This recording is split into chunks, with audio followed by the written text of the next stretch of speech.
Hello and welcome. Guardian Protective Equipment presents the Guardian FR, protecting heroes who serve their communities. As with any engineering project, we will first discuss the problem. Firefighters are at an increased risk of cancer, cardiovascular disease, and mental health illnesses. Statistics Canada indicates that over 1,000 firefighters were injured on duty from 2010 to 2014. This problem is also clear from an economic perspective, as it is currently estimated that firefighter injuries in the US cost between $1.6 and $5.9 billion annually. Responder X is a current technology which has been created to improve firefighter safety. However, this device only transmits location and environmental data and fails to monitor the firefighter's vitals. It's clear that firefighters are essential in the safeguarding of communities everywhere. Due to prolonged exposure to heat, smoke, and stressful situations, they are put at an increased risk of illness and injury. We have also identified that a significant contributor to firefighter injury is the lack of communication and navigation systems available. This project will address the lack of comprehensive monitoring and communication for firefighters through wearable PPE. The scope of this project is also limited to North American firefighting regulations for structural and proximity firefighting. Now to Selena, who will talk about constraints and criteria. Thanks, Veronica. Specific constraints were set in order to narrow the focus of the design solution. The solution must comply with all relevant codes and standards, such as NFPA 1971, the Standard on Protective Ensembles. The design will be exposed to high heat and must withstand these temperatures. NFPA dictates the device should handle environments of 71 degrees Celsius. Firefighters take approximately 1 minute and 15 seconds to gear up for a firefight. It was therefore decided that the solution should add no more than 5 seconds to this time. NFPA 1982 dictates the device must withstand 50,000 uses. Therefore, strength and durability are key. In addition to constraints, criteria were also set to evaluate potential solutions. Firefighters already don 31.75 kilograms of equipment. Thus, it was determined the weight of the solution should add no more than 3.17 kilograms, or 10%. Firefighting is a vigorous job, meaning the solution will be exposed to impacts, smoke, heat, and water. As such, the design should allow for easy replacement of components that may become damaged. For a wearable and wireless solution, power consumption should be minimized in order to reduce charging time and increase battery life. Ultimately, safety and functionality are the top priorities, but environmental impacts should be minimized wherever possible. Now I will pass it over to Emily to discuss our design approach. To determine the best solution for the problem, the team began by having each individual team member create their own design that prioritized certain aspects of the problem differently. These designs were then evaluated using the constraints and criteria explained earlier. The 3 designs that best fit these constraints and criteria were then further evaluated by giving the criteria and constraints numerical values. The aspects of the designs which achieved the highest scores were then combined into one final design, which will be explained shortly. To aid in evaluating the preliminary and final design, it was determined that the tools listed on the slide were required. Microsoft Excel was used while analyzing the constraints and criteria numerically. SOLIDWORKS would be used for modeling the design and evaluating the center of mass. This SOLIDWORKS model would then be transferred over into ANSYS Workbench, where the strength of the final design could be determined. Finally, KiCad would be used to model the circuitry required. I will now pass it off to Dan to discuss the solution. Through multiple iterations and design alternatives, the solution we have reached is a fully encompassing helmet that both protects from physical dangers such as falling debris and harmful toxins in the air, all while improving communication as well as monitoring vitals and location data. Our design consists of 3 main parts. First, the helmet, which is composed of 4 layers: an outer carbon fiber shell, an energy-absorbing layer, a moisture barrier, and a thermal barrier. Together, this helps protect the firefighter from impacts as well as the extreme heat that they are exposed to. The next part of our design is the mouthpiece. Our design is similar to the current mouthpiece used by firefighters. However, ours differs as we have installed a microphone inside the mouthpiece and we have fitted an external speaker to the outside of the mask. The microphone is both connected to the existing radio system for hands-free speaking, as well as the wearer's voice can be amplified out of the external speaker so that civilians can hear the firefighter clearly. While our design is a replacement for the current mouthpiece, ours is still compatible with the rest of the existing breathing apparatus system, such as their tanks, hoses, and oxygen regulators. The third part of our design is the neck sleeve, which will be constructed of a Kevlar rubber composite fabric. This will protect the firefighter's neck from any sharp objects, as well as create a thermal and smoke barrier around the base of the helmet. Now, taking a look inside of the carbon fiber shell, we have designed it to be thick enough to house all of the electronics. The red blocks represent the different modules, and the yellow cylinders are the individual battery cells. The different modules are arranged along the ridge of the helmet to evenly distribute the weight from left to right. The order has also been optimized to counter the weight of the battery so that the front and back weight is also symmetrical. If we come around to the back of the helmet, we see 12 battery cells, which are arranged to curve around the back of the head. This also helps balance the helmet by moving its center of gravity closer to the center of gravity of the user's head. Now, if we take a look from the firefighter's perspective, we can see the features that are inside of the helmet. We can see that the goggles provide a very large viewing angle.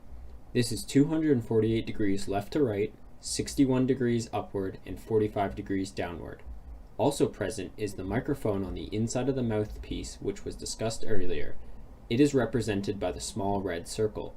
Another feature is the transparent heads-up display, which shows the firefighter's heart rate and blood oxygen levels.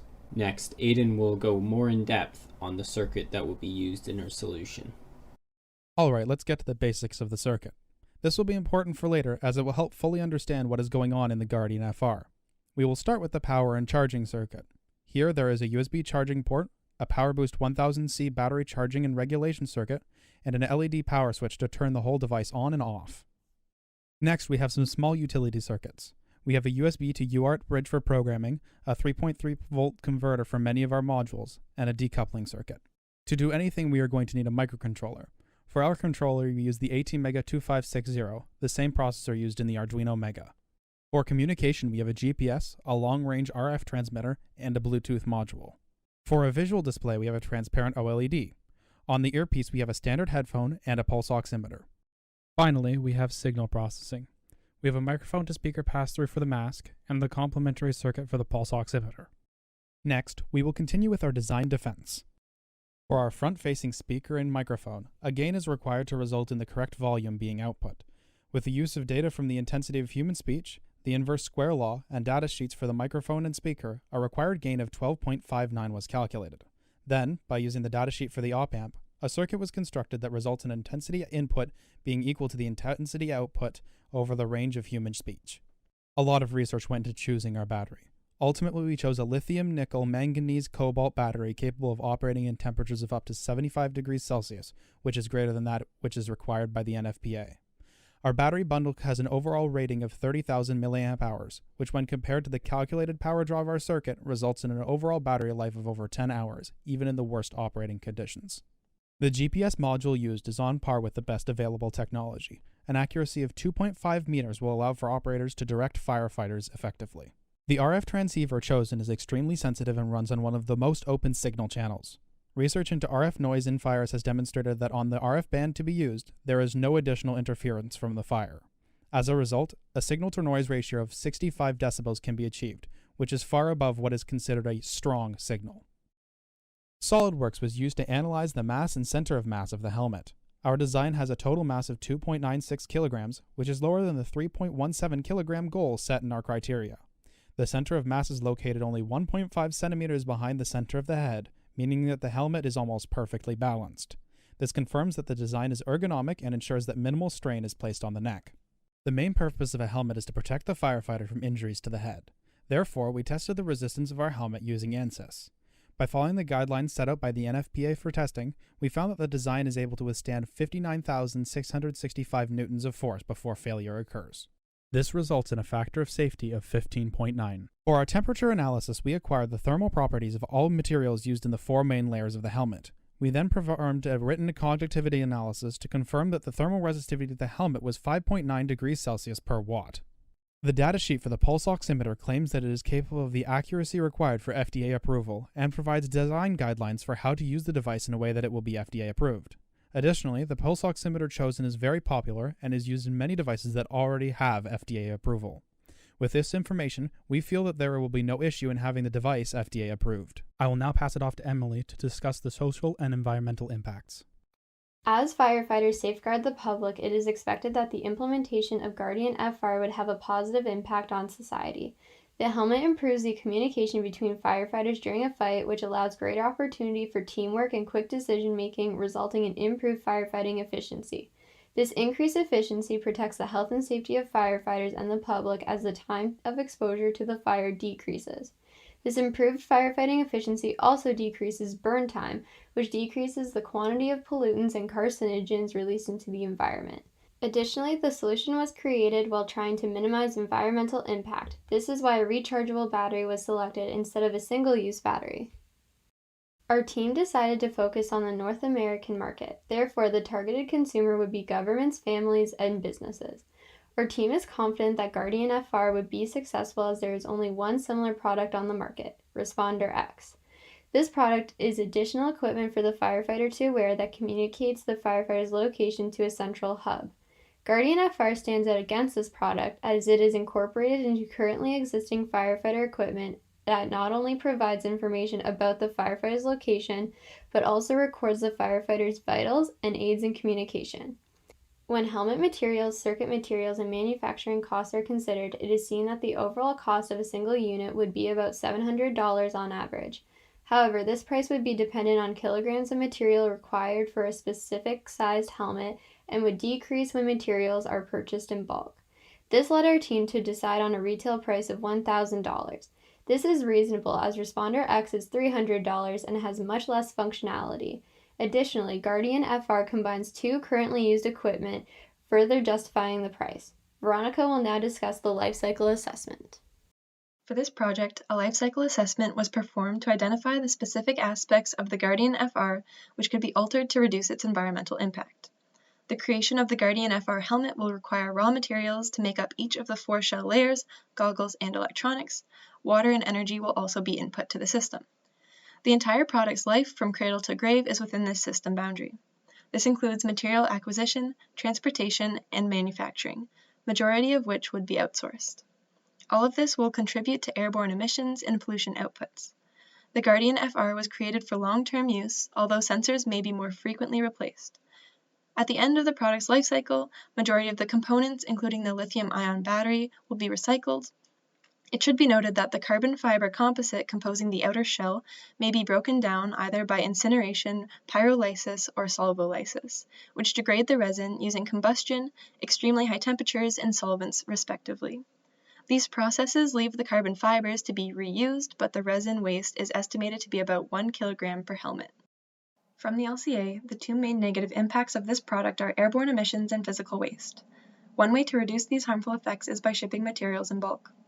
The environmental impacts of incineration, pyrolysis, and solvolysis were then compared for recycling the carbon fiber composite.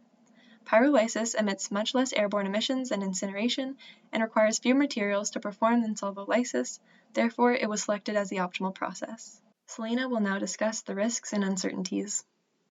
Thanks, Veronica.